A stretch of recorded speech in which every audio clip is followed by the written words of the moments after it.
Radio City Podcast. Travel Diaries with RJ Salil. RJ Salil. Whenever you want to travel ना life में हम यही सोचते हैं, क्या हम सारी चीजें उस समय में देख पाएंगे? Will it be cost efficient? Will it be as beautiful as it looks on Instagram? Well, on RJ Salil के साथ Travel Diaries, where you can go, what you should do, what you shouldn't do, how much it'll cost, everything you've ever wanted to know. That's exactly what I'm coming to tell you. Hi Ananya. Hi Salil, how are you? Very good. पता है आपको, पता है 99% जो ये सोच रहे होते हैं ना हॉलिडे के बारे में, इसी से ना सबसे ज्यादा हैप्पी हार्मोन्स रिलीज होते हैं, more than the holiday itself. सिर्फ जो प्लानिंग फेज होता है, आप जानते हो इसके बारे में? Correct. I think it's also a fact कि आपका सारा स्ट्रेस खत्म हो जाता है when you know that you have a trip booked in the future. तो एक बार आप बुकिंग, बिल्कुल, मैं तो लगता हूँ कि नॉन स्टॉप करना चाहिए. तो तुम्हारे लिए तो लाइफ में स्ट्रेस होता ही नहीं होगा. You always have a trip book. नहीं, but I also have to plan these trips for people, तो वो स्ट्रेस थोड़ा रहता है ट्रिप तक. बट हाँ, इट्स अ ग्रेट एक्सपीरियंस. आज एक और ऐसी जगह है जिसके बारे में हमने सिर्फ पोर्ट्स में सुना है और सिर्फ बड़ी जगह है. कजाकिस्तान, उज्बेकिस्तान, किर्गिस्तान, ऐसे बस हम लोग सुनते थे.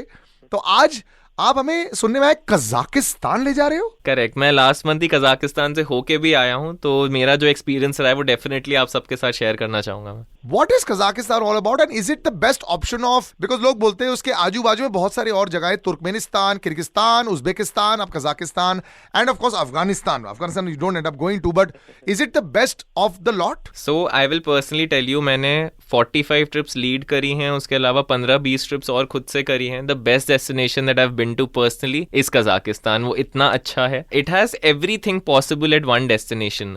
आप अलमाटी के लिए अगर फ्लाइट लोगे, उसके बाद आप हर लैंडस्केप एक्सपीरियंस कर सकते हो. हर तरह का एक्सपीरियंस आपको मिल सकता है वहाँ पे. It has lakes, it has mountains, it has rivers, it has waterfalls. जो चीज़ आपको चाहिए वो आपको एक जगह पे मिल जाती है. And it's a very great experience for people right now, because अभी उतना क्राउड नहीं है जितना 2-3 साल में हो जाएगा वहाँ पे.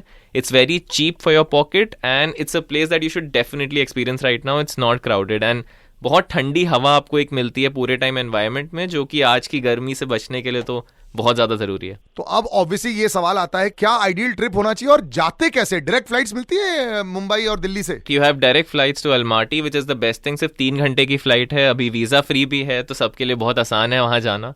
एंड डायरेक्ट फ्लाइट लेके आप कजाकिस्तान पहुंचते हो. Almaty is the place to be and वहां से आप एक्सप्लोर कर सकते हो ये सारी जगह. Now, is it a family friendly place also? क्योंकि नॉर्मली जैसे आपने बोला ना कि 2-3 साल के बाद बहुत सारे लोग आ जाएंगे तो और सारी बिल्डिंग्स वगैरह वो सब आ जाएंगी. So is it a place where families can go with children and all that, या फिर बड़े लोग की जरूरत है ज्यादा? नहीं, it's definitely a place where children can go, entire family can go. मैं अपने पेरेंट्स को खुद ले जाना चाहता हूँ वहाँ पे. एंड आप बहुत सारी लेक्स एक्सपीरियंस करते हो, बहुत सारे माउंटेन्स, रिवर्स, ये सब लैंडस्केप आई थिंक बहुत परफेक्ट एनवायरनमेंट बनाता है एक फैमिली के लिए टाइम स्पेंड करने के लिए. And you have something for everyone over there. You have small party places also जहाँ पे म्यूजिक चल रहा है. डिनर प्लेसेस हैं, आप वॉक कर सकते हो शहर में. बहुत सारे ट्यूलिप गार्डन्स हैं वहाँ पे.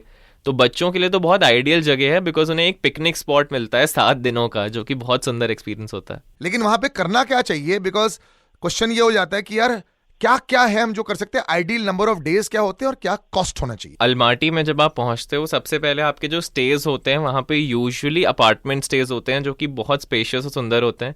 आपको किचन ऑप्शन, रेफ्रिजरेटर, बाथटब, सब कुछ एक अपार्टमेंट में मिलता है. There are few hotels, but hotels थोड़े ज्यादा एक्सपेंसिव पड़ते हैं सबको. सबसे ज्यादा budget friendly for your stay can be your apartment over there, क्योंकि 4 लोग उसमें रह सकते हैं. 2 डबल बेड्स का होता है, तो entire family can live there. And क्योंकि इंडियंस को थोड़ा वेज ऑप्शंस कम मिलेंगे वहाँ पे, तो आपको एक किचन मिलता है वहाँ पे जिसमें आप कुछ भी कुक कर सकते हो. तो that is a great option over there. Then to explore Almaty से बहुत कुछ है. वहाँ की लेक्स बहुत ज़्यादा फेमस हैं. कैंडी, कोलसाई और इसिक लेक तीनों बहुत ज़्यादा फेमस है. सबके अपने हिस्टोरिकल सिग्निफिकेंसेस हैं. एंड इसका एकदम टर्कोइस वाटर होता है विद अ माउंटेन बैकड्रॉप. तो जैसे इंडिया में पैंगोंग लेक है, वहाँ पे वैसे 3-4 लेक्स हैं जो कि आसपास हैं, तो आप एक्सप्लोर कर सकते हो. देन बहुत सारे अदर ऑप्शंस हैं. आप साटी विलेज में एक लोकल एक्सपीरियंस ले सकते हो, जहाँ की आपको रुकना होता है व्हेन यू एक्सप्लोर कोलसा and Kandy lake. Then horse riding बहुत ज़्यादा फेमस है. तो जब आप कैंडी लेक जाते हो, आप एक हॉर्स पे जाते हो, एंड वहाँ पे हॉर्सेस से बहुत ज़्यादा प्यार करते हैं वहाँ के लोग. तो एक वहाँ का एक एनिमल है जिससे सब कोई रिलेट करता है, सब कोई प्यार करता है. तो हॉर्स राइडिंग इज समथिंग जो आपको एक्सपीरियंस करना चाहिए वहाँ पे. देन शिम्बुलिक रिजॉर्ट करके है, जैसे इंडिया में गंडोला राइड होती है गुलमर्ग में, उसका जो डिस्टेंस होता है आप उसको 3 टाइम्स बढ़ा दो, उतनी लंबी वहाँ की गंडोला राइड होती है। आप स्टार्ट करते हो ग्रीनरी से एंड जैसे ही ऊपर जाते जाते हो पूरा वाइट स्नो आपको मिलता है। एंड जब हम वहाँ पे थे लास्ट टाइम, हमें ऐसा लग रहा था कि हम हेवन में आ गए, क्योंकि सारे क्लाउड्स नीचे थे, माउंटेन्स हमारे बगल में थे। तो दैट व्यू आई थिंक आपके मन से निकलने में बहुत टाइम लगेगा आपको। तो 6-7 दिन में आप ये ढेर सारी चीज़ें एक्सपीरियंस कर सकते हो। वहाँ पे वाटरफॉल्स हैं जो कि छोटे छोटे हाइक्स हैं नेचर में, तो बच्चों के लिए बहुत ज़्यादा अच्छी चीज़ है। हमने बहुत सारे लोगों को देखा जो यूरोप और यूएस से आए थे, वो अपने छोटे छोटे बच्चों को लेके आए थे, सब बहुत खुश थे। पिकनिक स्पॉट्स बहुत ज़्यादा हैं वहाँ पे। कोक टोबे करके एक अम्यूज़मेंट पार्क है जहाँ पे बहुत सारी राइड्स हैं, जहाँ से सनसेट बहुत प्यारा दिखता है, पूरे सिटी का व्यू आपको अल्माटी में मिलता है। तो आप सिर्फ अल्माटी में 4 दिन रुक के और साटी विलेज में 1 दिन रुक के ये पूरा कवर कर सकते हो। तो आपको स्टेज भी बहुत ज़्यादा चेंज नहीं करने, जो कि बेस्ट बात है कजाकिस्तान एक्सप्लोर करने के बारे में। What about the food there? मतलब कि how tasty is it? वहाँ पे स्वीट्स वगैरह, बेकरीज क्या है वहाँ पे? तो स्वीट्स तो आपको बहुत सारी मिल जाएंगी, बट वेजिटेरियन ऑप्शंस बहुत कम मिलते हैं। अल्माटी में आपके पास 3 या 4 वेजिटेरियन रेस्टोरेंट हैं, इंडियन रेस्टोरेंट हैं जिसमें आप जा सकते हो, बट उसके अलावा वेज ऑप्शंस बहुत कम है। It's a meat eating country, तो नॉन वेजिटेरियंस के लिए तो अगेन बहुत सारे ऑप्शंस हैं। अगर आप वेजिटेरियन हो, जैसा मैंने कहा कि आपको अपार्टमेंट स्टेज मिलते हैं, तो आप रेडी टू ईट फूड या अपने यहाँ से थोड़ा खाना ले जा सकते हो, जो आराम से आप कुक करके खा सकते हो वहाँ पे। एंड वहाँ पे आपको एक गाइड डेफिनेटली लेना होता है, बिकॉज इंग्लिश थोड़ा इशू होता है वहाँ पे। वहाँ के लोकल लोगों को इंग्लिश बहुत अच्छे से नहीं आती है, तो you have to take a guide over. तो वहाँ पे क्या मांडोवली होती है गाइड के साथ में, या फिर फिक्स रेट पर सब काम चलता है? नहीं, तो स्पेसिफिक एजेंट्स होते हैं, जैसे हमने टाई अप किया हुआ है वहाँ के बहुत फेमस एजेंट्स है, तो वो लोग हमें एक गाइड प्रोवाइड करते हैं फॉर द एंटायर ट्रिप, कि रोज आपके साथ जो गाड़ी आएगी आपको साइट सीइंग पे ले जाने के लिए, उनके साथ एक गाइड आता है जिसको इंग्लिश आती है।